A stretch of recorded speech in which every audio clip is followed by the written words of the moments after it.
क्या दो पक्के यार अब एक दूसरे के जानी दुश्मन बनते जा रहे हैं, या मिडिल ईस्ट के चक्रव्यूह में अमेरिका और इजराइल की जय वीरों की जोड़ी टूटने वाली है। 107 दिन की खूनी जंग के बाद ईरान और अमेरिका तो एक हो गए, लेकिन इसी डील ने ट्रंप और नेतन्याहू के बीच महायुद्ध छेड़ दिया है। किन मुद्दों पर ट्रंप और नेतन्याहू एक दूसरे के खिलाफ हो गए, इस रिपोर्ट में देखिए।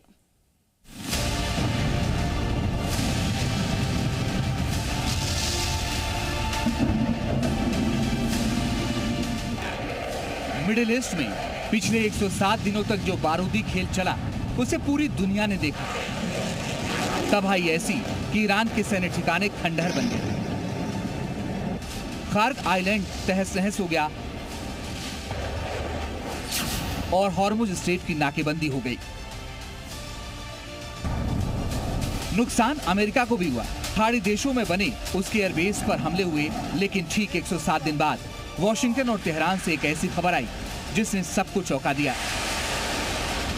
अमेरिका और ईरान के बीच 14 सूत्रीय समझौते पर डिजिटल साइन हो गए और आखिरकार जंग पर फुल स्टॉप लग गया। लेकिन इस डील में एक ऐसी शर्त थी जिसने यरूशलेम में बैठे बेंजामिन नेतन्याहू का पारा हाई कर दिया। शर्त थी कि इजराइल अब लेबनान पर हमला नहीं करेगा। नेतन्याहू ने इस डील को मानने से साफ इनकार कर दिया है। उनका सीधा स्टैंड है, जब तक हिजबुल्लाह का नामो निशान नहीं मिट जाता, इजराइल शांत नहीं बैठेगा।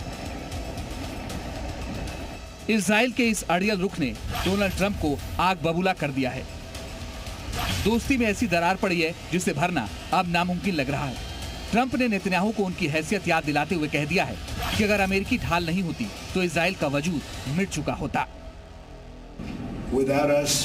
Without the United States, there would be no Israel. Without me, there would be no Israel, because no other president was willing to do what I did. I've had a great relationship with Bibi, but now Bibi has to be more responsible with respect to Lebanon. इतना ही नहीं, Trump ने Syria के नए राष्ट्रपति अहमद अल-शारा की जमकर तारीफ की और कहा कि वो हिजबुल्लाह को पसंद नहीं करते और इस चुनौती से निपटने में सक्षम है। यानी ट्रंप ने इशारा कर दिया है कि अब इजराइल अमेरिका के लिए इकलौता लाडला नहीं है। ट्रंप के इस वार पर इजराइल ने भी चुप रहना गवारा नहीं किया। यरूशलेम से ऐसा पलटवार आया जिसने वॉशिंगटन को भी सन्न कर दिया।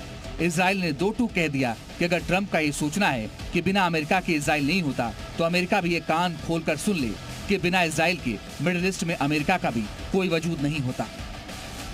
It's also my job to represent the importance of Israel to the United States. This is just another reminder that it is your heritage without a doubt. But Minister, it is also the heritage of the United States. Without Israel, without the Jewish Foundation, there would not be an America. We owe our very existence to what happened in this land.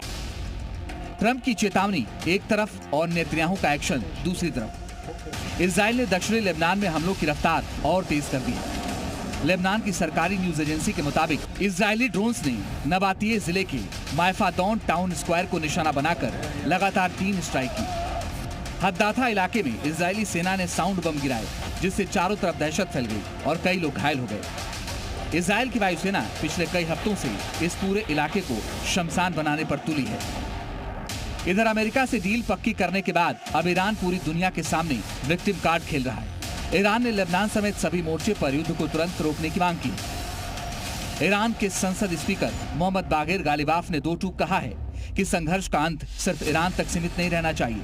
Israel को अपनी सेना तुरंत दक्षिण Lebanon से बाहर निकालनी होगी। Iran और अमेरिका की 107 दिनों की जंग तो कागज पर खत्म हो गई, लेकिन जमीन पर असली महाभारत अब शुरू हुई है। बेंजामिन नेतन्याहू किसी भी कीमत पर झुकने को तैयार नहीं है और डोनाल्ड ट्रंप अब इजराइल की आउट ऑफ कंट्रोल जिद को बर्दाश्त करने के मूड में नहीं है। देखना दिलचस्प होगा कि क्या हिजबुल्लाह को मिटाते मिटाते नेतन्याहू अमेरिका जैसी महाशक्ति से अपनी दशकों पुरानी दोस्ती को हमेशा के लिए मिटा बैठेंगे। ब्यूरो रिपोर्ट, जी मीडिया।